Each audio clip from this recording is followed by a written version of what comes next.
24. Mendoza se incorporó de golpe en su camastro, empapado en sudor. Por unos instantes fue incapaz de orientarse, mientras su mente se desprendía de las últimas telarañas del sueño. Otra vez. He vuelto a soñar con eso otra vez. Se levantó y, con cuidado de no pisar a nadie, se acercó hasta el barreño lleno de agua. Todas las noches, desde el día que había llegado a Guilford, la escena del día en que había sido rescatado le asaltaba en sueños. El mexicano sumergió la cabeza en el barreño y después levantó la cabeza de golpe, proyectando su pelo hacia atrás. Es solo un sueño, un maldito recuerdo que vuelve una y otra vez. No había pasado ni una noche desde que había llegado a Bluffton sin que el recuerdo del día en que una patrulla errante de hilotas le había encontrado agonizando que asaltase su mente. Era su monstruo particular, su sombra del pecado. Me acompañará mientras viva. Cuanto antes lo acepte, mejor. Carlos Mendoza odiaba a Guilford y todo lo que representaba. Su odio tenía la fuerza y la intensidad de la llama de un soplete, y era esa ira lo que le mantenía vivo y le permitía seguir adelante. Era adicto al Cladox-Pan desde el día en que aquel anciano no muerto le había mordido. No era el único. De hecho, eran muy pocos los habitantes de Bluffton que no necesitaban de aquella extraña bebida para sobrevivir. Carlos no podía vivir sin ella, pero aquella vida de esclavitud física le resultaba odiosa, casi tanto como las redadas en el gueto. Se puso rápidamente una chaqueta militar y se abrochó las botas. Después se trenzó el largo pelo mojado en una coleta que le caía por la espalda y, evitando hacer ruido, salió de la habitación que compartía con otras 7 personas. Era un jefe de grupo y por derecho le correspondía una cama, la única cama de la habitación en realidad, lo cual le venía muy bien para echar un polvo rápido de vez en cuando. Pero aquel día se lo había cedido a la mujer embarazada de un brasileño del cual no sabía ni siquiera el nombre. Carlos siempre se preguntaba cómo diablos aquellos dos habían acabado tan lejos de su país. En la mente del mexicano, incluso con no muertos, cualquier playa brasileña era mucho mejor que aquel agujero dejado de la mano de Dios. Bajó las escaleras y cruzó la calle a la carrera. La lluvia arreciaba, inundando el asfalto de Bluffton, que hacía tiempo que había perdido el fabuloso estado que tuvo en su día. Enormes socavones aquí y allá se transformaban en piscinas bajo la lluvia, y el mexicano tuvo que sortearlas con cuidado antes de llegar a la puerta del Gallo Rojo, una de las varias cantinas clandestinas del gueto. Al entrar, una bofetada de calor humano, áspero y húmedo, le asaltó la nariz. Olía a ropa mojada, sudor, tabaco y alcohol, aunque en el gueto faltaba casi de todo. Cada vez que salían de expedición para abastecer a la ciudad blanca de Guilford, varias cajas se perdían antes de llegar al almacén, por lo que las bebidas alcohólicas y el tabaco circulaban con facilidad. Incluso se había organizado una especie de mercado negro entre los dos lados de la valla, ya que el reverendo Greene no veía con buenos ojos que el humo de Satanás y la sangre de Belcebú entrasen en Guilford. «Hola, gato», le saludó afectuosamente la camarera, una mujer gruesa y de grandes pechos que parecían mantener el escote de su vestido al límite de su resistencia. «Menuda nochecita, ¿verdad?» «Y que lo digas, morena», replicó el mexicano mientras se sacudía el agua de la ropa. Muchos de los clientes le saludaron y, sin que él lo pidiese, le hicieron un hueco en la barra. «Dame una botella de tequila y consígueme algo para comer, preciosa». La mujer puso una botella de José Cuervo delante de Mendoza y un plato de frijoles que parecían haberse peleado con el mundo. Vamos, se quejó Carlos Mendoza. ¿No tienes nada mejor? Es lo que hay, Carlitos, replicó la otra, dándole un palmetazo en la mano. Bebida, mujeres y tabaco, todo lo que quieras, pero de esto vamos justos. El mexicano se encogió de hombros, resignado, y vació de un trago el primer chupito de tequila de la noche. 15 minutos más tarde, con los frijoles en el estómago y un cuarto de botella de tequila calentándole el cuerpo, empezó a sentirse bien por primera vez desde que se había despertado en medio de la noche. Y fue entonces cuando su vida comenzó a complicarse de verdad. La puerta de la cantina se abrió de golpe por segunda vez en la noche y una ráfaga de viento y lluvia se coló dentro del local, haciendo temblar las llamas de las lámparas de aceite que iluminaban el recinto. Varios clientes gruñeron y se quejaron, pero las dos figuras de la puerta no parecían decididas a entrar. Finalmente, la más baja de las dos cruzó la puerta, arrastrando a la otra. «Gato», dijo la más baja, «por fin te encuentro, pendejo. Tengo una sorpresa para ti, güey». Mendoza se quedó clavado en la silla, preguntándose si el tequila no le estaría provocando alucinaciones. Y es que junto a Alejandra se erguía la figura de Lucía, con la ropa empapada pegada a la piel, los brazos cruzados sobre el pecho y una mirada de cierva asustada en los ojos. «Por favor, señorita». El mexicano se bajó del taburete y, sin apartar la mirada de Lucía, abrió un espacio en la barra. «Morena, trae algo caliente para mi amiga y una maldita toalla para que se pueda secar. ¡Órale!». «Te he encontrado», murmuró Lucía, mientras se secaba la cara, demorándose con la toalla. Notaba las miradas de todos los clientes del local clavadas en su espalda. La mayoría de las expresiones eran de estupefacción, pero unas cuantas eran torvas, algunas incluso desafiantes. La joven fue dolorosamente consciente de que su piel era la más blanca de toda la sala. «Me alegro de que haya decidido visitarme», dijo Mendoza, luciendo una mejor sonrisa. «No es una visita de cortesía, al menos no en el sentido que puedas imaginar». «Vaya». El mexicano dio un trago a su bebida mientras estudiaba a la joven por encima del borde del vaso. Por un segundo había pensado que la joven había ido allí, seducida por el atractivo de un affaire con un guapo hilota. Saber que no era así hería profundamente su orgullo de macho latino, aunque él no quisiera reconocerlo. «¿Qué diablos quiere?», pensó. «¿Drogas? No, no tiene pinta. ¿Alcohol? No creo». «Y dígame, ¿qué puedo hacer por usted, señorita?» «Necesito que hable con alguien». «Que hable con alguien», repitió él, como si no la hubiese oído bien. «Sí, con alguien muy especial para mí». «Uy. Aquí ya no lo ha dicho con mi novio, mi pareja o algo. No. Con alguien muy especial para mí». «¿Y qué se supone que tengo que decirle a esa persona especial exactamente?», preguntó mientras el tequila le zumbaba en los oídos. «Tiene que explicarle que esto está mal».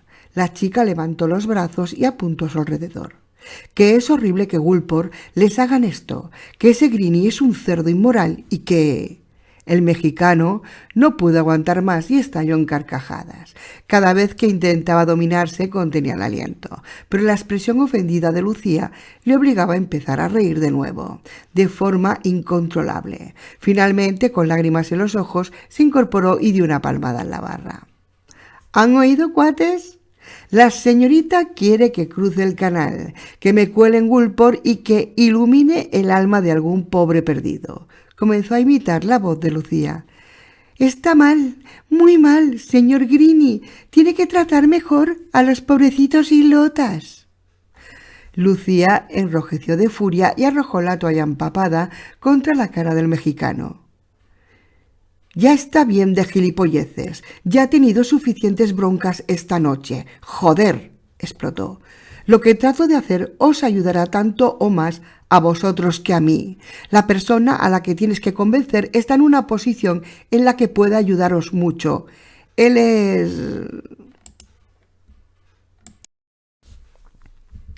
Mendoza la cortó en seco con una bofetada en la cara que hizo girar a la joven como una peonza. Lucía se le quedó mirando, estupefacta, como si no pudiese creer que acabasen de pegarle. Se llevó la mano a la mejilla derecha, que empezaba a hincharse. «A mí no me grita nadie», dijo Mendoza, con voz aterciopelada, al tiempo que la agarraba de un brazo, «y menos una gachupina llegada del otro lado del canal que no sabe ni siquiera en qué clase de infierno se está metiendo». «Gato, espera», intervino Alejandra. «La chica casi se ahoga cruzando el río. Creo que al menos deberías escuchar lo que dice». «Tú calladita», siseó Mendoza. «Por lo que yo sé, esta chava podría ser perfectamente una espía del reverendo. Y ahora que lo pienso, tú te libraste en la última redada sin tener ni siquiera los papeles en regla». «No soy una espía», gritó Lucía, indignada. «¿Me estás llamando traidora, pinche cabrón?». La cara de Alejandra parecía lanzar llamaradas. Carlo Mendoza levantó las manos, dando un paso hacia atrás. «De una en una, señoritas, de una en una». Un coro de carcajadas alcohólicas punteó la frase mientras la pequeña mexicana apretaba los puños impotente. «Muchachos, lleven a las gachupinas a la bodega mientras discutimos qué hacer con ella. Y tú, vete a lavar trapos, que es lo tuyo. Vamos». Aterrada, Lucía sintió como un chicano y un tipo de color la arrastraba hasta una trampilla sucia que estaba escondida debajo de una alfombra. Mientras la introducían en la bodega, pudo ver que Alejandra era expulsada del local. La mexicana lanzaba maldiciones y patadas a diestro y siniestro, mientras un tipo musculoso la sacaba en volandas. La trampilla se cerró de golpe sobre su cabeza y Lucía se quedó envuelta en tinieblas. Oyó como alguien arrastraba algo pesado sobre la alfombra. Al cabo de un rato el rumor del bar recuperó su tono habitual, con entrechocar de vasos, gritos y carcajadas. Apenada, la joven se hizo un ovillo entre dos montañas de cajas y empezó a llorar en silencio. Se maldecía por haber sido tan estúpida y haber confiado a ciegas en un tipo con el que solo había cruzado 4 palabras. Pero sobre todo sentía miedo, un miedo atroz. 25. A la mañana siguiente el cielo seguía plomizo sobre Gulfport. Con la luz del día, la miseria y las montañas de desechos del gueto quedaban a la vista, poniendo de relieve la auténtica naturaleza de aquel lugar. No había demasiadas ratas. Sin embargo, las que no cazaban las bandas de niños hambrientos caían en las fauces de alguno de los muchos perros que vagabundeaban entre las casas mendigando algún despojo. Casi todos los perros habían sobrevivido al apocalipsis, pero apenas quedaban gatos vivos. Ese era un misterio que todavía nadie había acertado a resolver. Carlos Mendoza se despertó con la sensación de que un enano psicópata con un martillo lleno de púas se había instalado dentro de su cabeza y se divertía aplastando su cerebro. Se había quedado dormido sobre una de las mesas del local. El suelo estaba lleno de parroquianos que roncaban o se desperezaban mientras Morena, la patrona del establecimiento, que no tenía mucho mejor aspecto que el propio Carlos, los iba despertando a patadas. «¿Qué hora es?», murmuró con voz pastosa mientras sacaba un cigarrillo arrugado y se lo ponía en la boca. «Eso ya no importa mucho, Carlitos», contestó Morena mientras propinaba un puntapié a un tipo barbudo y lleno de tatuajes. «Pero desde luego ya es de día». El mexicano gruñó y de repente se acordó de la chica encerrada en el escondrijo oculto. «Tomás, Adrián, sáquenme a la gachupina del agujero, muchachos». Los 2 hombres apartaron una mesa y al tipo que dormía entre ella para poder abrir la trampilla. El primero de los 2 comenzó a bajar las escaleras mientras el otro aguardaba arriba. De repente, un aullido de dolor despertó del todo a los que aún quedaban durmiendo. «¡Ah! ¡Pinche cabrona! ¡Me ha rajado!», gritó el hombre. Se oyó una lucha furiosa en el agujero y de pronto apareció de nuevo mientras subía las escaleras con Lucía a rastra. El tipo tenía un profundo tajo en el brazo izquierdo y sujetaba a Lucía por el cuello con su brazo derecho. La joven blandía el gollete roto de una botella, pero la falta de oxígeno estaba a punto de dejarla inconsciente. «Órale, Tomás, suelta a la chava, que la vas a matar», masculló Mendoza mientras se enjuagaba la boca con un trago de licor. El mexicano sentía renacer su enfado de la noche anterior al ver el rostro pálido de la joven tumbada en el suelo. Lucía trató de arrastrarse hasta la puerta, pero de repente notó que alguien la cogía por el pelo y la ponía en pie de un fuerte tirón. El dolor fue tan intenso que sintió cómo los ojos se le llenaban de lágrimas. «¿A dónde vas, zorrita?». Era el hombre llamado Tomás. «Aún tenemos que hablar contigo». «Suéltala, Tomás», dijo Mendoza, con voz cortante. «Está sangrando y puede salpicar a la muchacha». El hombre miró a Lucía con resentimiento durante unos segundos, pero obediente la soltó. De repente, como si hubiese tenido una idea de última hora, cogió el borde de la camiseta de la chica y se la desgarró de arriba abajo, dejándola con los pechos al aire. «Me quedo con esto», dijo, levantando el trozo de camiseta que había quedado en su mano, «para envolverme la herida». Lucía solo tuvo tiempo de cruzar los brazos sobre sí misma para tapar sus pechos cuando Mendoza la sujetó de nuevo. «Bien, ahorita vas a contarme qué diablos estás haciendo aquí», gruñó amenazador, «y más vale que me gusten las respuestas porque...». El mexicano se interrumpió cuando la puerta del local se abrió de golpe, en medio de un torbellino de aire húmedo y lluvia. Una figura chorreando agua se detuvo en la penumbra mientras observaba la escena. Era bajo y fornido, pero eso era todo lo que se podía adivinar desde el interior.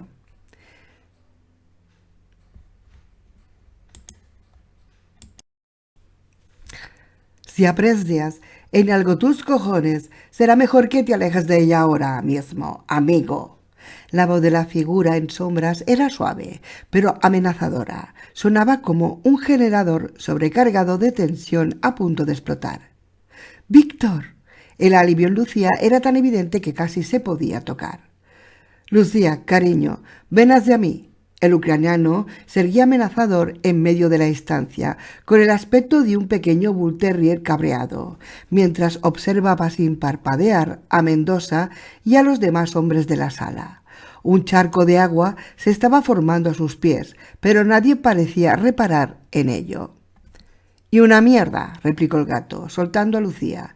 «La señorita no se va hasta que yo lo diga». «Eso no es una buena idea», contestó Pritchenko mientras se rascaba detrás de una oreja con la punta de su enorme cuchillo. «¿Ah, no? ¿Y eso por qué?». Sin esperar respuesta, Mendoza continuó hablando mientras hacía una discreta señal a los hombres situados en una de las mesas. «Hay que reconocer que tienes cojones. Es la primera vez que veo un ario que se mete en solitario en el gueto». «No soy uno de esos estúpidos arios», contestó Víctor, con un tono de voz sospechosamente calmado. «Y te he dicho que sueltes a la chica. Es la última vez que te aviso». «Eso cuéntaselo a ellos», gritó Mendoza, haciendo una rápida señal. Dos hombres situados junto a la puerta saltaron a la vez sobre Víctor, uno desde cada lado. Prit, en una décima de segundo, parpadeó 2 veces, separó los pies y, sin inmutarse, giró ligeramente su brazo derecho de forma que la hoja de su cuchillo se clavó hasta el fondo en el pecho del individuo que le atacaba desde ese lado. El tipo emitió un gorgojeo apagado y cayó en brazos del ucraniano con la incredulidad pintada en su cara. Sin soltarlo, tiró del cuerpo y lo utilizó para cubrirse del navajazo que le lanzaba el otro. Aprovechando el momento de desconcierto del sicario, que contemplaba confundido la navaja asomando por la espalda de su compañero, disparó el brazo contra su mentón. El puño del ucraniano impactó con un chasquido seco y la cabeza del hombre salió despedida hacia atrás. El tipo trastabilló con los ojos en blanco y se derrumbó en el suelo como un fardo de trapos. Víctor lanzó el cadáver contra otros dos tipos que se incorporaban a la refriega, antes de lanzar una patada demoledora contra la entrepierna de un gigantón negro cubierto de tatuajes que se le acercaba de forma amenazadora. El tatuado soltó un chillido ahogado y se dejó caer sobre el piso hecho un ovillo, apretando sus maltratados testículos. Al ucraniano le dio tiempo a golpear a otros dos individuos y a partirle a uno de ellos el brazo con un escalofriante chasquido seco, antes de que un puñetazo le alcanzase en la sien. Víctor se tambaleó mientras su visión se volvía borrosa a causa del golpe. Lanzó 2 patadas, pero de repente notó un dolor agudo en un costado cuando un bate de béisbol golpeó su pecho. El ucraniano boqueó, sintiendo una punzada aguda al respirar.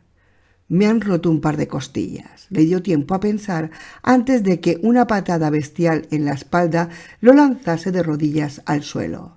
Desesperado, sujetó una botella que había rodado por el suelo en medio de la refriega y la partió en la cara de otro tipo que se inclinaba sobre él con otra navaja. Los cristales rotos provocaron media docena de cortes en el rostro del sujeto, que se retorció de dolor, tratando de arrancarse una astilla de cristal de uno de sus ojos. Víctor intentó levantarse aprovechando el breve espacio que había creado el tuerto al retroceder, pero ya tenía demasiados adversarios a su alrededor. Sus rivales solo conocían técnicas de pelea de taberna, pero eran demasiados. De golpe, el ucraniano comprendió que iba a morir allí. Con un último esfuerzo, lanzó un rugido y se abalanzó contra los 3 tipos que estaban más cerca. Estos, sorprendidos, dieron un paso atrás y Prichenko aprovechó ese pequeño instante de vacilación para golpear de forma salvaje el cuello del primero de ellos con el canto de una mano, con un golpe seco que dejó al pobre diablo tratando de respirar a través de su tráquea rota. De repente, algo le golpeó en la cara con tal fuerza que notó cómo su tabique crujía de manera ominosa. Cayó de espaldas a causa del impacto y en ese momento lo rodearon y comenzaron a patear su cuerpo ovillado. «¡Lucía, corre!», pudo gritar entre espumarajos de sangre antes de que una patada certera en el cuello le hiciese caer redondo. De repente, Mendoza contemplaba la pelea, atónito. Aquel tipo pequeño de aspecto bonachón al que estaban moliendo a patadas había matado a 2 hombres y dejado fuera de combate a otros 3 en menos de un minuto. Un disparo atronó dentro del pequeño espacio de la taberna. Todos se volvieron sobresaltados, excepto Prichenko, que ya yacía inconsciente en el suelo. En la puerta, Alejandra, con un AK-47 humeante en las manos, apuntaba hacia el techo, pero de tal manera que con un simple gesto podía bajar el cañón y ametrallar a todo aquel que estuviese dentro del local. Morena, la camarera, pegó un gritito asustado y se escondió detrás de la barra como si de repente se hubiese abierto una trampilla bajo sus pies. «¡Quieto todo el mundo!», gritó la mexicana, con voz temblorosa. «¡Apartaos de él! Y tú, gato, mucho cuidado. Sé que llevas una pistola escondida en la bota, así que no mames, ¿de acuerdo?». Los tipos que estaban pateando a Prichenko se apartaron del cuerpo caído del ucraniano sin perder de vista la boca del cañón de Alejandra. Por su parte, Lucía aprovechó el momento de distracción general para correr al lado de la mexicana. «¿Te has vuelto loca?», siseó Mendoza, furioso. «Se supone que no hay armas de fuego dentro del gueto. Pedazo de estúpida. Ese disparo debe de haberse oído en la otra punta de la ciudad. En menos de 10 minutos toda la jodida Guardia Verde de Grini estará por aquí». «El que se ha vuelto loco eres tú, Mendoza», replicó Alejandra, altiva. «Encierras y desnudas a una muchacha y después le dais una paliza a este hombre, hasta casi matarlo. Eso es algo que harían Grini y sus pinches arios, pero no nosotros. Eso es algo propio de los cerdos que viven al otro lado de la valla, pero no de nosotros». Te comportas como si tuvieses el cerebro tan podrido como esos no muertos de ahí fuera. Y después te atreves a decir que nosotros somos los justos y los otros son los malvados. ¿Qué cojones os pasa? La mayoría de los presentes bajaron la mirada, confundidos o avergonzados. Sin embargo, Mendoza seguía con sus ojos clavados en Alejandra, lanzando chispas de furia. «Pueden ser espías», barbotó. «Ella ha venido porque la invitaste tú, y lo que de verdad te pasa es que te jode tu orgullo de macho mexicano que no haya venido a abrirse de piernas para ti, sino a negociar contigo. Y en cuanto a él», Alejandra señaló el cuerpo de Víctor con el mentón, «si fuese un espía, ya estaríamos rodeados por los hombres del reverendo». Mendoza gruñó, reacio a dar su brazo a torcer. Sin embargo, bajó los brazos y se sentó de nuevo en el taburete. De inmediato, la atmósfera dentro de la sala se relajó varios grados. «Está bien», dijo mientras se volvía hacia Lucía. «Ayudad a esos de ahí. Y tú, Morena, busca algo que pueda ponerse la señorita, a la que creo que le debo una sincera disculpa». Lucía no prestó atención a las palabras del mexicano, ya que se había arrodillado al lado de Prichenko. La joven no pudo contener las lágrimas al contemplar el rostro de su amigo. La nariz estaba terriblemente desviada hacia un lado, y la boca no paraba de sangrar. Sin percatarse de que tenía el pecho al aire, rasgó un jirón de su camiseta destrozada y limpió como pudo la sangre de la cara del ucraniano. «Víctor, por favor», rogó con voz temblorosa. «Víctor, no te mueras, por favor». El ucraniano gimió y tosió varias veces. Apoyado en un codo, escupió un pedazo de diente en medio de un esputo de sangre, antes de gemir de dolor al palparse las costillas. «No me voy a morir», gruñó. «No de esta, al menos. Estos tipos pegan como nenazas». «Oh, Víctor». Lucía, emocionada, propinó un abrazo a Prichenko, que arrancó un nuevo gruñido de dolor al ucraniano. «Lo siento, Víctor», dijo aliviada. «Dime, ¿cómo sabías que estaba aquí?» «Esta mañana al despertarme vi que te habías ido y leí la nota». El ucraniano miró hacia los lados antes de continuar, bajando la voz. «Avisé a quien ya sabes, y después me acerqué hasta Bluffon. No fue difícil encontrar el puente. Anoche llovía y dejaste un rastro en el barro fresco de la orilla que encontraría hasta un ciego». Tu amiga del fusil, señaló Alejandra, que se había arrodillado a su lado y que estaba restañando las heridas de la cara de Víctor con una expresión sonriente en su boca. Me indicó el resto del camino, no sin antes hacerme limpiar todo el rastro. «¿Y qué vamos a hacer ahora?», dijo Lucía con las lágrimas a punto de soltarse en los ojos de nuevo. Luego cogió una blusa algo ajada que le pasaba morena. «Lo siento todo tanto que...». De repente el aullido de una sirena a lo lejos los interrumpió. Era un gemido que subía y bajaba con una cadencia particular. Aquel sonido parecía haber agitado a todo el mundo, pues la gente corría de un lado a otro, con el aroma del pánico flotando en el aire. «¿Qué es eso?», preguntó Lucía. «Son malas noticias. Tenemos que ocultarnos». «¿Por qué?», murmuró Víctor, mientras trataba de incorporarse. «¿Por qué?». «Es una redada», contestó Alejandra, «y esta vez van a venir enfadados de verdad». 26. Gulpor, edificio del ayuntamiento, 5 horas antes. El día estaba siendo una auténtica pesadilla. Descubrir que era colaborador involuntario en una operación planificada de asesinato masivo ya era bastante malo de por sí. Pero cuando me enteré de que mi pareja había huido de casa rumbo al corazón del gueto, sentí de repente que el mundo dejaba de girar. Víctor se apoyaba en el quicio de la puerta, jadeante y cubierto de sudor, y me contemplaba con una expresión de impotencia en su rostro. Aquello hacía que me sintiese 1000 veces peor. «¿Cómo que se ha ido? ¿A Bluffon? ¿Cuándo ha sido eso? ¿Cómo lo sabes?». Comencé a ametrallar a preguntas al pobre Prichenko sin darle casi tiempo a respirar. Pris se dejó caer en una silla, resoplando, mientras me contaba cómo había encontrado la nota en la habitación de Lucía. Yo le escuchaba a medias porque mi cabeza estaba tramando un plan alternativo a toda velocidad. El problema estaba en que mi plan alternativo era una auténtica basura, por decirlo de una manera suave. «Víctor, tenemos que salir de aquí cuanto antes», dije mientras comenzaba a resolver frenéticamente los papeles encima de mi mesa. «Tendremos que dividirnos.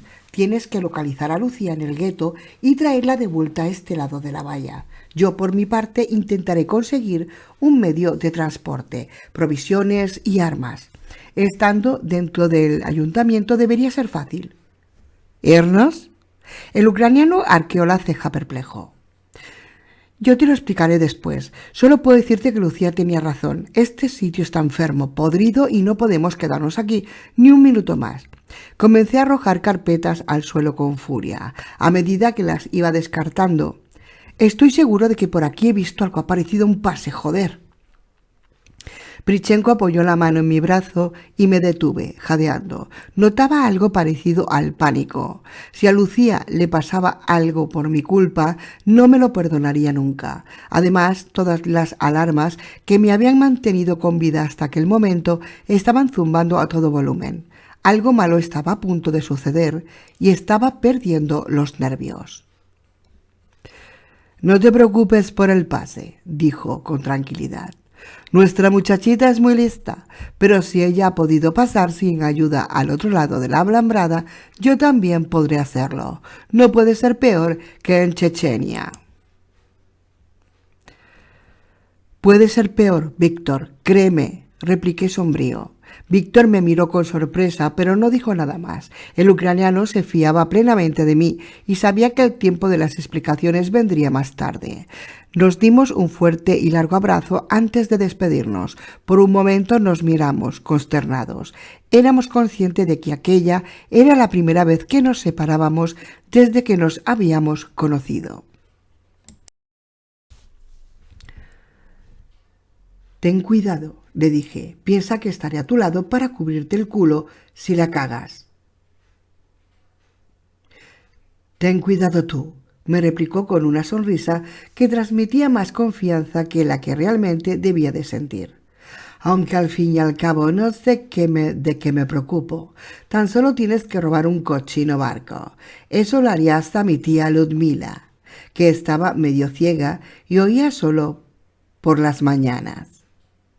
Nos estrechamos las manos con fuerza y sonreí, adivinando el intento de Víctor por tranquilizarme.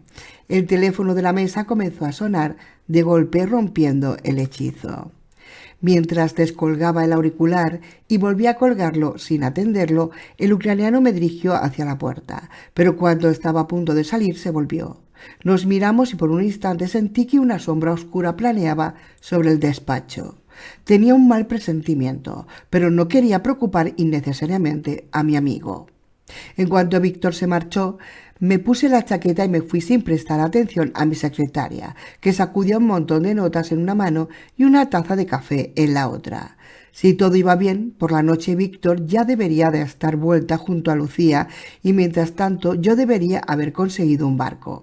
Había descartado desde un principio el transporte terrestre, por demasiado peligroso, y el aéreo, porque no sabía dónde estaba el aeropuerto. Si es que había, además, los helicópteros estarían seriamente vigilados.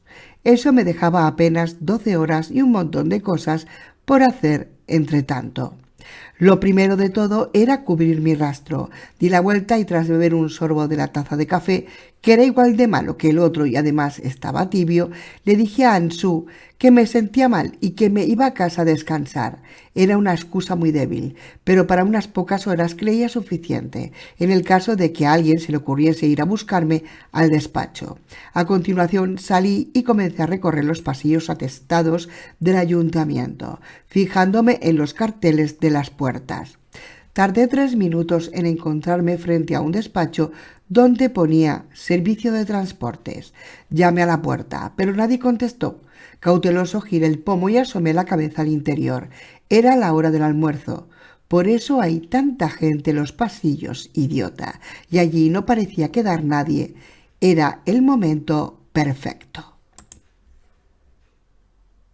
Sintiéndome como un ladrón, me deslicé detrás del escritorio más grande de aquel despacho compartido por al menos 4 personas. Me senté delante del ordenador y suspiré aliviado al contemplar la pantalla. Todo el sistema estaba protegido por claves personales, pero el usuario de aquel puesto, como la mayor parte de la gente que trabajaba habitualmente delante de un ordenador, había abandonado el asiento sin preocuparse de cerrar la sesión. Comencé a navegar por la base de datos de Gulfport, buscando un medio de transporte que pudiera solucionar nuestro problema. Al cabo de un instante, una sonrisa lobuna asomó en mi cara. Ahí está, pensé, justo lo que necesitamos. Tal y como sospechaba, en una ciudad de residentes acomodados como Gulfport tenía que haber a la fuerza un montón de veleros de recreo amarrados en un muelle deportivo. Delante de mí tenía una lista de media docena de barcos calificados como veleros auxiliares de vigilancia, fondeados en la dársena 12. Eso quedaba muy cerca de donde había echado el ancla el Ítaca. Unos de ellos, el White Swan, tenía todas las papeletas para ser el elegido. Era un enorme yate de más de 20 metros, mucho mayor que cualquier otro barco que nunca hubiese patroneado, pero resultaba perfecto para navegar por las traicioneras aguas del Caribe. En la ficha aparecía una clave de 10 dígitos que se correspondía con los documentos de autorización. Imprescindible acompañar documento con los permisos, rezaba el cartel de aviso en la pantalla. Maldije por lo bajo. Sin los documentos, los guardias del puerto no nos permitirían acceder al barco. Por supuesto, podríamos intentar llegar por la fuerza, pero eso llamaría inevitablemente la atención, y eso contando con que consiguiéramos abrir paso a tiros. Tenía que localizar aquellos papeles como fuera. Con el sudor corriendo por mi espalda, comencé a revolver en todos los cajones de las mesas. De vez en cuando echaba una mirada hacia la puerta, temiendo que en cualquier momento alguien la abriese y me pillase con las manos en la masa. Sería muy difícil explicar qué estaba haciendo allí si me cogían. Al cabo de un rato resoplé furioso. Había abierto todos los archivadores y cajones, y aunque habían encontrado los papeles de permiso y el cuño correspondiente, aún me faltaban los documentos de autorización del barco. Por un momento temí que estuviesen a buen recaudo en otra parte, incluso en el despacho del propio Greene, pero aquello no tenía ningún sentido. Habían demasiados vehículos en la ciudad para que el reverendo llevase aquel asunto menor personalmente. De golpe mi mirada se detuvo en una caja fuerte empotrada en una pared. Por supuesto, pedazo de burro. Apoyé la mano en el tirador de la caja. Era un modelo moderno, no demasiado grande, pero con aspecto de ser muy robusta. Después de elevar una oración silenciosa, giré la manilla. Evidentemente, estaba cerrada. Una bola de hielo se formó en mi estómago. Aunque sabía cómo abrir cerraduras sencillas con un alambre y un par de radiografías, aquella cerradura quedaba mucho más allá de mis posibilidades. De repente, una idea absurda se materializó en mi mente. Me dirigí de nuevo al escritorio más grande y comencé a revolver cajones y papeles, buscando algo que ni siquiera sabía si existía. Cuando levanté el teclado del ordenador y le di la vuelta, tuve que hacer un esfuerzo para contener un grito de alegría. Allí, pegada, había una tira de papel con una combinación, típico de un funcionario demasiado agobiado por el trabajo y sin tiempo para molestarse en memorizar una clave. Con el teclado debajo del brazo me planté de nuevo delante de la caja e introduje la combinación. Un chasquido seco sonó desde dentro de la puerta, cuando el circuito electrónico desbloqueó los barrotes y la puerta se abrió. En el interior de la caja había un montón de papeles cuidadosamente plastificados y ordenados. Me llevó tan solo unos segundos localizar los documentos del White Swan, y entonces, justo cuando acababa de metérmelos en el bolsillo y estaba cerrando la caja, el pomo de la puerta se giró y alguien entró en el despacho. Tuve el tiempo justo de lanzarme dentro del pequeño aseo compartido del despacho antes de que un hombre calvo de unos 50 años entrase. El tipo sujetaba una hamburguesa grasienta en una mano, mientras que en la otra sostenía un teléfono móvil por el que no dejaba de hablar. Ya lo sé, ya lo sé. Escúchame, cariño. En cuanto llegue a casa te prometo que te llevo a cenar por ahí. Lo que pasa es que... Sí, claro que te escucho. El hombre mantenía una cháchara intransigente mientras se sentaba en uno de los puestos y buscaba algo encima de su mesa. De repente me di cuenta de que aún tenía el teclado del ordenador de la otra mesa debajo de mi brazo. Si a aquel tipo se le ocurría levantar la vista y mirar el puesto de trabajo de su compañero, posiblemente le sorprendería un montón el hecho de que el teclado hubiese salido a dar una vuelta. Afortunadamente el hombre parecía estar bastante más ocupado hablando con la persona al otro lado del teléfono que en fijarse en lo que le rodeaba. Desde el interior del baño, con la puerta abierta tan solo 1 milímetro, le observaba mientras esperaba a que se largase de allí. El baño se había readaptado como improvisado almacén de archivadores y carpetas y la atmósfera estaba impregnada de minúsculas motas de polvo. Tuve que hacer un esfuerzo heroico para contener un estornudo mientras el funcionario continuaba charlando sin cesar. Cuando ya estaba pensando que tendría que salir de golpe y reducir a aquel tipo antes de que llegase más gente o algo más fácil de decir que de hacer, pues el calvo era una auténtica montaña de carne y grasa, el tipo se despidió con un beso de la otra persona, recogió su hamburguesa y una carpeta de encima de su mesa y salió de la habitación. Esperé unos segundos para cerciorarme de que no había olvidado nada y, de paso, calmar un poco los latidos de mi corazón antes de atreverme a salir de nuevo. Coloqué el teclado en su sitio, hice una última inspección por si se me pasaba por algo alto y salí con cuidado de no cruzarme con nadie. Mientras caminaba por el pasillo, notaba cómo me temblaban las piernas. La primera parte estaba lista. Ya solo me quedaba conseguir armas y provisiones. Al girar una esquina, me tropecé de golpe con la señora Copton. La rechoncha secretaria del reverendo me contempló con suspicacia. «Ah, señor, acabo de hablar con Ansu. Me ha dicho que no se sentía usted demasiado bien y que se iba para casa. Lo cierto es que tiene mal aspecto».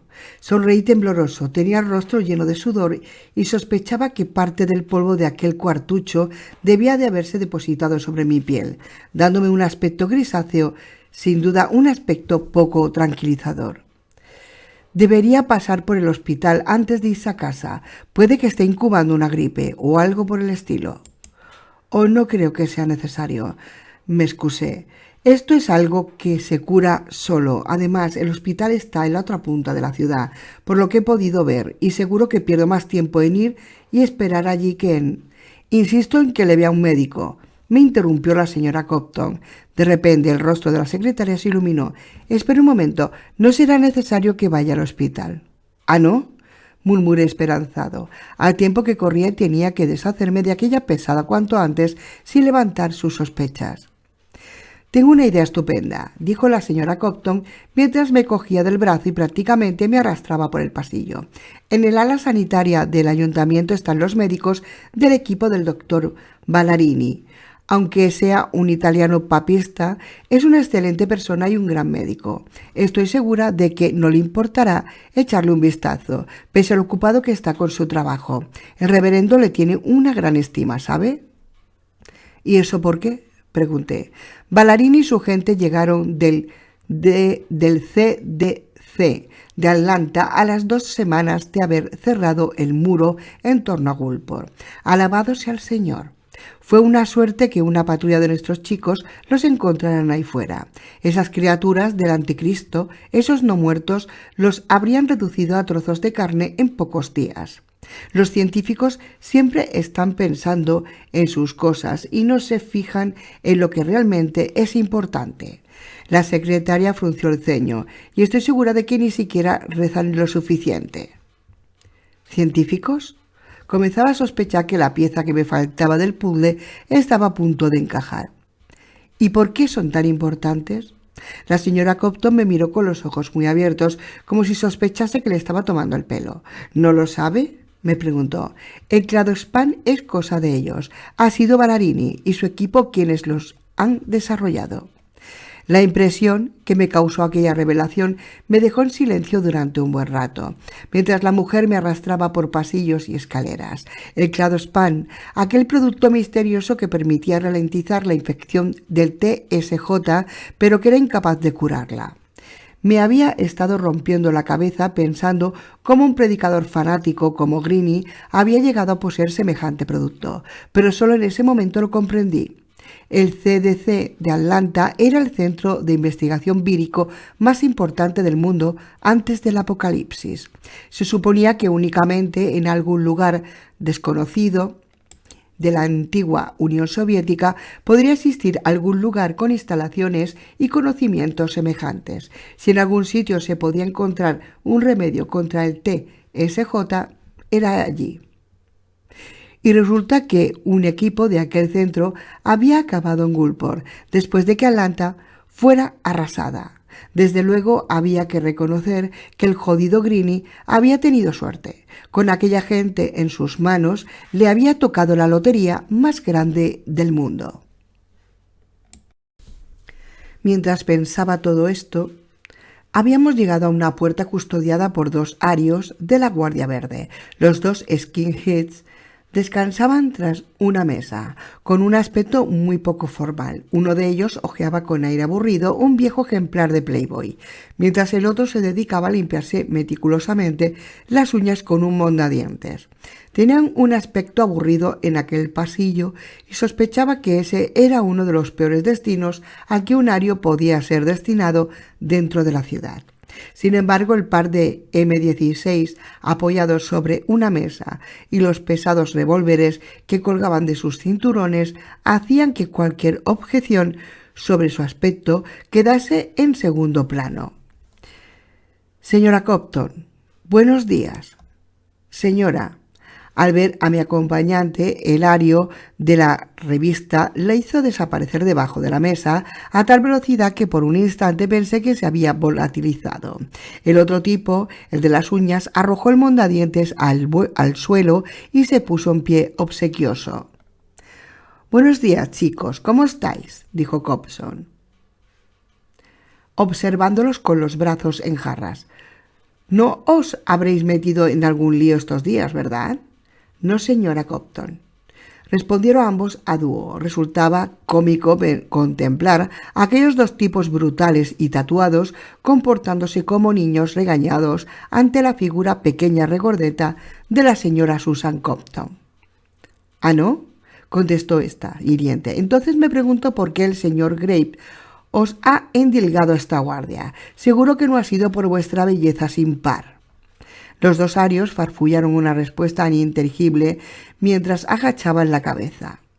De golpe comprendí que a quien temían no era a la señora Copton, sino a lo que ésta pudiera contarle al reverendo Greene o a Malachi Graves, el líder de los arios. «Tengo que pasar a ver a Ballarini y su gente. Abridme, por favor». «Verá, señora Copton», murmuró uno de los arios, «no hay problema en que usted pase, pero este hombre...». El equipo levantó el brazo y me señaló como si hubiese alguien más allí y fuese necesario aclarar a quién se refería. «No puede pasar, no está autorizado». «¡Tonterías!». La señora Copton movió la mano como si apartase una mosca molesta. «Este caballero trabaja en el ayuntamiento, lleva la oficina de hilotas hispanos y además es el jefe directo de mi sobrina Ansu. Yo respondo por él». Los arios la miraron confusos durante unos segundos. Finalmente el tipo de las uñas, que parecía llevar la voz cantante, se encogió de hombros. «De acuerdo, si usted lo ordena», dijo mientras sacaba un pesado fajo de llaves y abría las 3 cerraduras de la puerta. «Pero tiene que firmar con el registro». Obediente estampé mi firma en el registro, justo debajo de la de la secretaria de Greene. A continuación, cruzamos el umbral mientras me preguntaba con qué demonios me iba a encontrar un poco más allá. 27. Lo primero que noté al caminar por aquel pasillo fue el olor. Era un olor dulzón, con un punto ácido. No resultaba desagradable, más bien al contrario. Además, tenía un punto ligeramente familiar que no era capaz de identificar.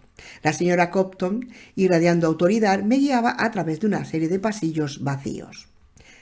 Ahora ya no estamos en el ayuntamiento, sino en el edificio de oficinas anexo, me iba explicando la gruesa mujer. Antes había aquí un banco, pero desde que no hay conexión interbancaria, mi dinero, propiamente dicho, no tenía mucha utilidad. Sin embargo, es uno de los edificios más seguros de Gulport. Asentí educadamente mientras lo observaba todo con atención. Eché un vistazo preocupado al reloj. El tiempo seguía corriendo y aún no había conseguido armas ni provisiones. A esas alturas, Víctor ya debía de haber logrado colarse en el gueto. Si conocía bien a mi amigo, no tardaría demasiado en localizar a Lucía y traerla de vuelta. Y yo, mientras tanto, estaba dando un paseo absurdo siguiendo a una vieja parlanchina para ver a un médico que no necesitaba. Por cierto, la señora Copton se detuvo y se giró, mirándome muy seriamente. Quiero que sepa que esto que estamos haciendo es algo absolutamente excepcional. Los doctores del equipo de Ballarini no atienden a nadie, excepto al propio reverendo. Si hago esto por usted, es porque espero que nos llevemos bien y sobre todo confío en que trate bien a mi sobrina. Ya sé que no parece una chica muy despierta, pero es muy lista y proviene de una familia muy brillante. Será una secretaria fenomenal si le da una oportunidad. Señora Copton, puse una mano sobre mi pecho mientras me disponía a decir una mentira monstruosa con mi mejor voz de abogado. Le prometo que Ansu no podría tener un jefe más cuidadoso y honesto que yo. Tiene mi palabra. Sabía que nos entenderíamos, gruñó la mujer, satisfecha, y abrió la parte de lo que en algún momento tuvo que haber sido una sala de juntas. Los directivos de aquel banco sin duda se habrían quedado muy sorprendidos si hubiesen podido ver en qué se había transformado su preciosa sala. La enorme mesa de reuniones de madera de nogal había sido arrimada a una pared sin miramientos y sobre ella se alineaban 3 enormes microscopios electrónicos, una centrifugadora, un autoclave y media docena más de aparatos que no era capaz de identificar. Por otra puerta, al fondo, se adivinaba otra sala con el mismo aspecto que aquella. Entre los instrumentos, media docena de hombres y mujeres con batas blancas se movían circunspectos y concentrados en su trabajo. «Signore Ballarini», Copton se dirigió a un hombre alto que estaba enfrascado delante de un espectógrafo. «Necesito ayuda». El doctor Ballarini se movió hacia nosotros. Era un hombre apuesto, cercano a la cincuentena, con unos ojos expresivos en medio de su rostro enmarcado entre una cabellera canosa y una breve perilla cubierta a su vez de pelos blancos. Parpadeó un par de veces al vernos y dejó sobre la mesa una libreta cubierta de galimatías de cifras y signos químicos, con aire enojado.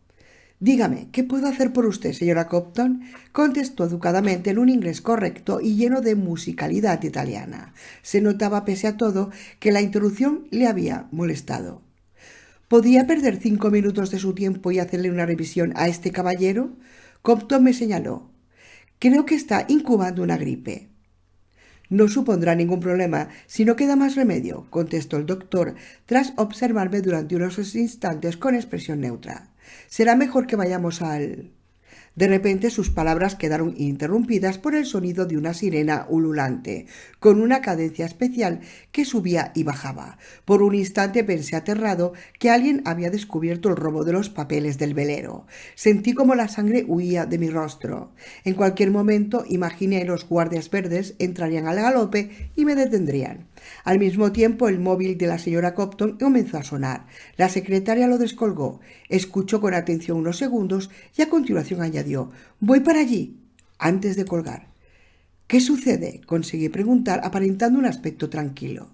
«Disturbios en Bluffon», contestó secamente. «Los guardias han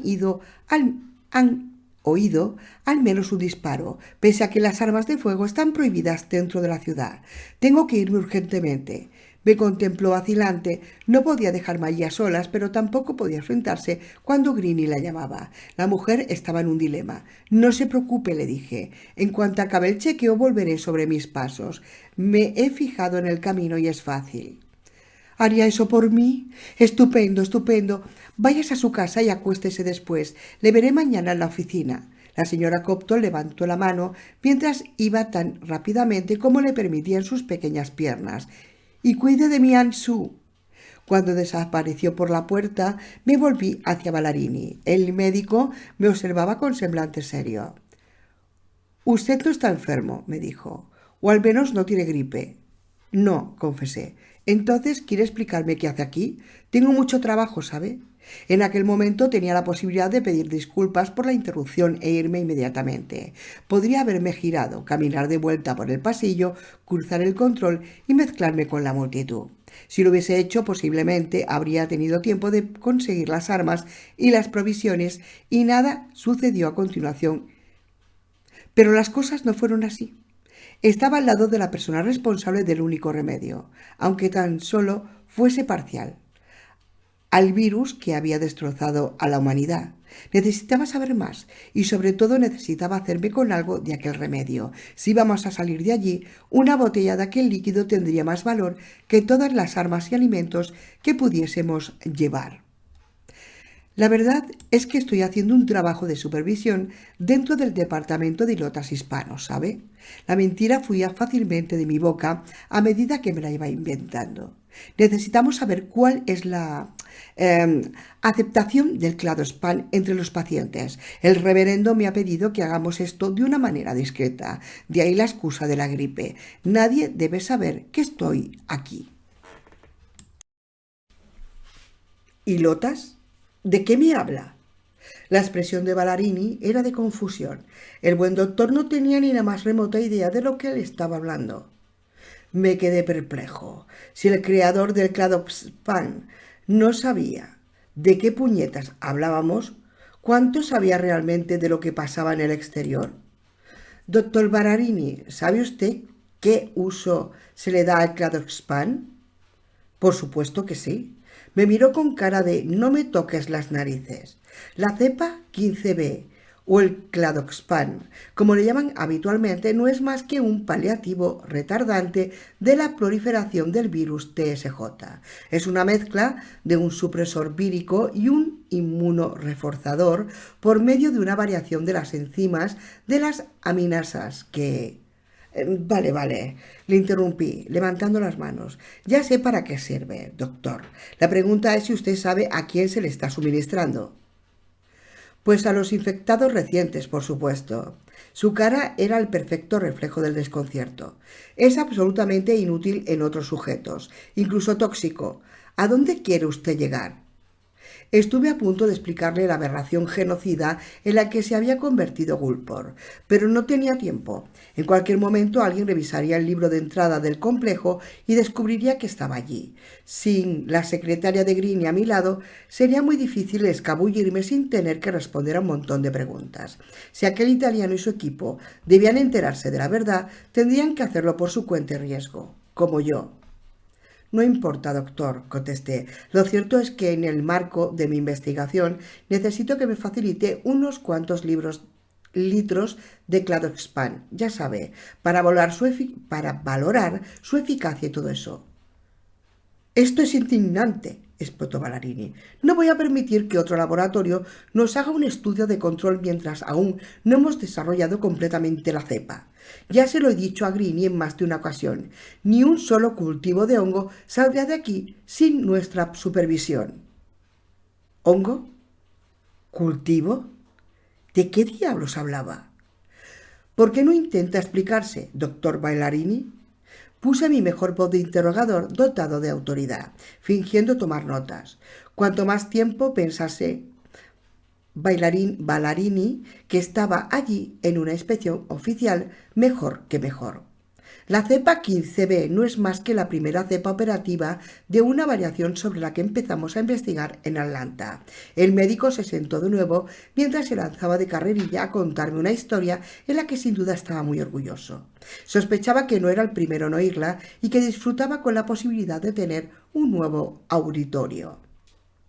Yo ya estaba en Atlanta cuando la pandemia comenzó, relató Ballarini. Había sido becado por la Universidad de Bolonia y estaba estudiando una mutación del virus de la gripe asiática. Sin embargo, cuando comenzó todo, nos pidieron que todo el personal presente en los laboratorios, ya fuesen residentes o invitados como yo, nos dedicásemos por completo a investigar sobre el TSJ. Nadie se negó, por supuesto. Era una enfermedad nueva y por lo tanto fascinante. Las posibilidades eran enormes.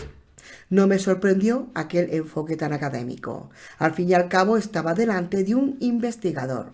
Un virus nuevo en la puerta abierta a un premio, una cátedra, publicaciones, aunque el TSJ acabó con todo eso en su primera semana de vida libre. Al principio no podía creer lo que veíamos. Era tan perfecto. Los ojos de Ballarini brillaban de excitación. No sé quién lo creó y no creo que lo sepamos nunca, pero el TSJ es una auténtica maravilla. Une las mejores partes del ébola, de la gripe y de 3 cepas víricas más que no tienen nada que ver entre sí. Y no solo se rechazan, sino que encajan con una precisión únicamente al alcance de un orfebre. È un lavoro dell'arte magnífica. ¿Me comprende? Le comprendo, pero el Cadospan, dije tratando de ganar tiempo. Todo a su momento. Ballarini rememoraba, tenía la mente en otro lugar. Cuando nos facilitaron las primeras muestras, no sabíamos cuál era su efecto. Tan solo cuando nos trajeron a unos cuantos soldados infectados desde Ramstein, empezamos a comprender que aquello era más grande de lo que podíamos abarcar. Y tan grande, murmuré para mí, irónico. Usted no lo comprende. El tono de voz del médico se elevó 2 octavas. En aquel laboratorio estábamos 60 de los 100 mejores virólogos del mundo y durante casi un mes no hicimos más que dar palos de ciego. El TSJ era una máquina tan perfecta que nada de lo que intentábamos para atajarlo funcionaba. Nada funcionaba. Era como tratar de resolver un puzzle de miles de piezas con los ojos vendados y sin saber si teníamos todas las fichas. Resultaba frustrante. Ballarini dio un puñetazo sobre la mesa al recordar todo aquello. Frustrante. Bueno, pero al final el Cadospan, por mucho que me duela decirlo, surgió casi por casualidad. El doctor se colocó las gafas sobre el puente de la nariz. ¿Sabe usted qué es un Cladosporium? Pues lo cierto es que no tengo ni idea, doctor. Es un hongo, un género de hongo de los más comunes que pueda usted imaginar. Es tan común que no resulta extraño que se produzcan contaminaciones por Cladosporium en los laboratorios. Y eso fue precisamente lo que sucedió. Un trozo de carne en una placa de Petri se contaminó con el hongo y nadie se dio cuenta. Cuando más tarde, en una bacteria de potenciales vacunas, inoculamos el TSJ en más de 150 placas de Petri, tan solo en una de ellas el virus no pudo multiplicarse. ¿Adivina cuál fue? ¿La del hongo? Aventuré, sabiendo de antemano la respuesta. Efectivamente, por algún motivo la presencia del Cladosporium mezclado con la cepa 7N de la vacuna ralentizaba la infección del TSJ casi hasta detenerla, pero no lo eliminaba. Estábamos trabajando en eso cuando el punto seguro de Atlanta se derrumbó y nos evacuaron a todos del CDC. ¿Y cómo acabó usted aquí? En el caos de la salida de la ciudad, nuestro transporte, junto con otros 6 más, se separó del resto del convoy. No sé qué ha sido de los demás porque se dirigían hacia Austin, en Texas, y por lo que me han comentado, los vuelos fotográficos recientes han confirmado que Austin ya no existe. Vagábamos sin rumbo cuando oímos la señal de la emisora cristiana de Gulfport.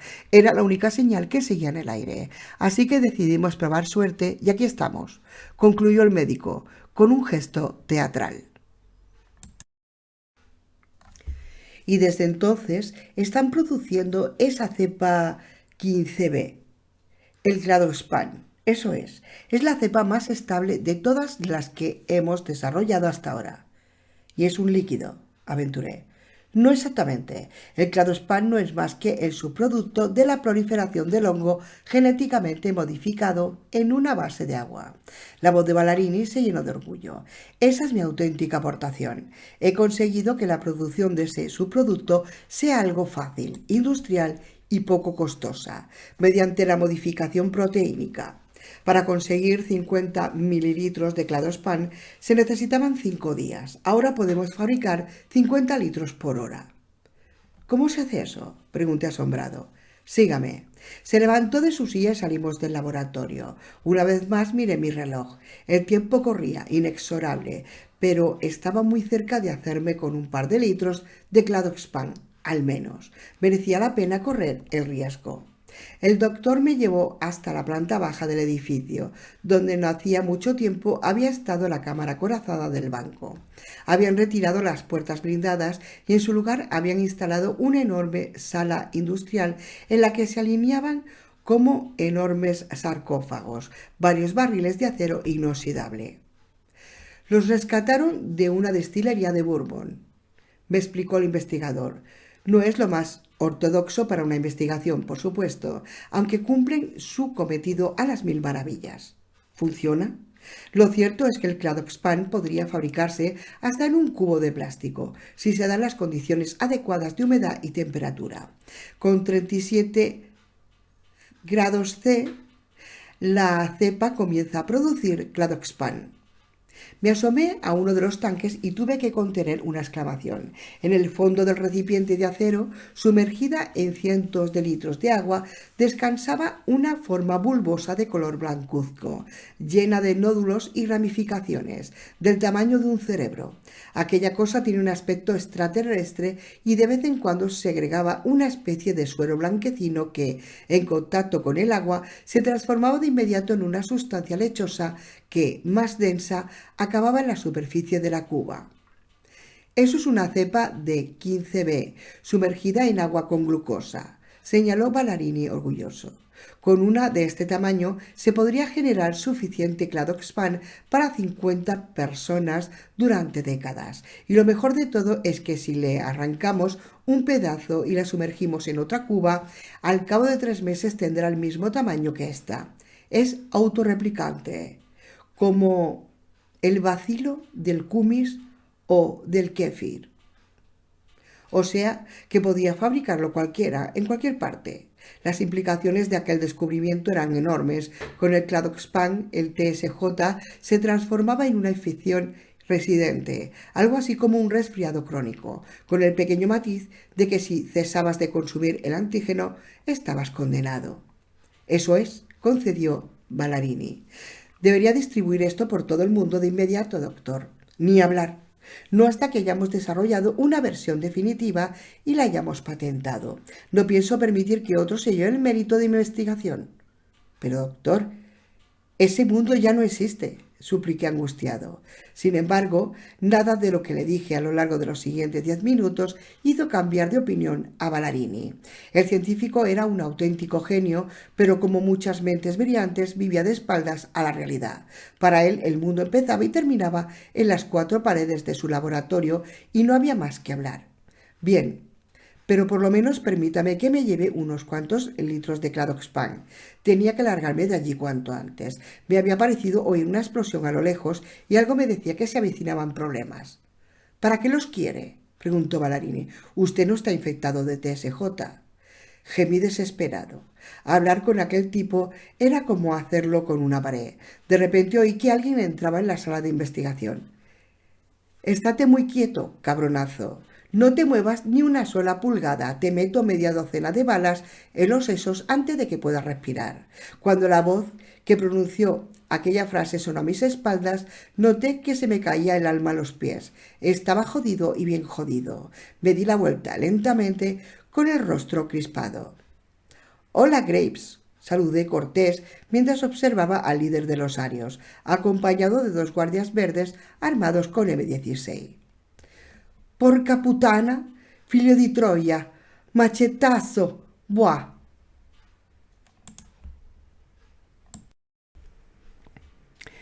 El doctor Ballarini se volvió hacia mí, escupiendo las palabras. No quedaba nada del agradable y educado científico con el que estaba conversando 5 minutos antes. La transformación era tan sorprendente que solo podía obedecer a algún tipo de desequilibrio. El peligro imaginario de ver que otro se apoderaba de su trabajo le alteraba tanto como para perder el control.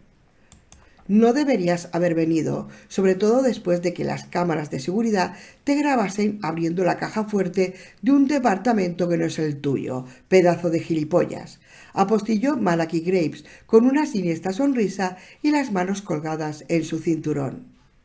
El ario estaba disfrutando con la escena. Me recordaba al típico abusón del colegio cuando acorrala a una de sus víctimas, pensando cómo hacerle sufrir. Probablemente esa escena había sucedido en su vida en más de una ocasión. «No soy ningún idiota, ¿sabes?». Graves arrastraba las palabras al hablar. Daba la sensación de estar algo colocado, pero como todos los sentidos de alerta. «Desde que llegaste supe que no eras trigo limpio. El informe del capitán del barco ya decía que cuestionabas algunos métodos. Has estado bajo vigilancia todo el rato, imbécil». «Mire, Graves, no es lo que parece. Todo es un malentendido y estoy de acuerdo en que no encajamos aquí. Así que lo mejor será que nos vayamos cuanto antes, ¿vale?».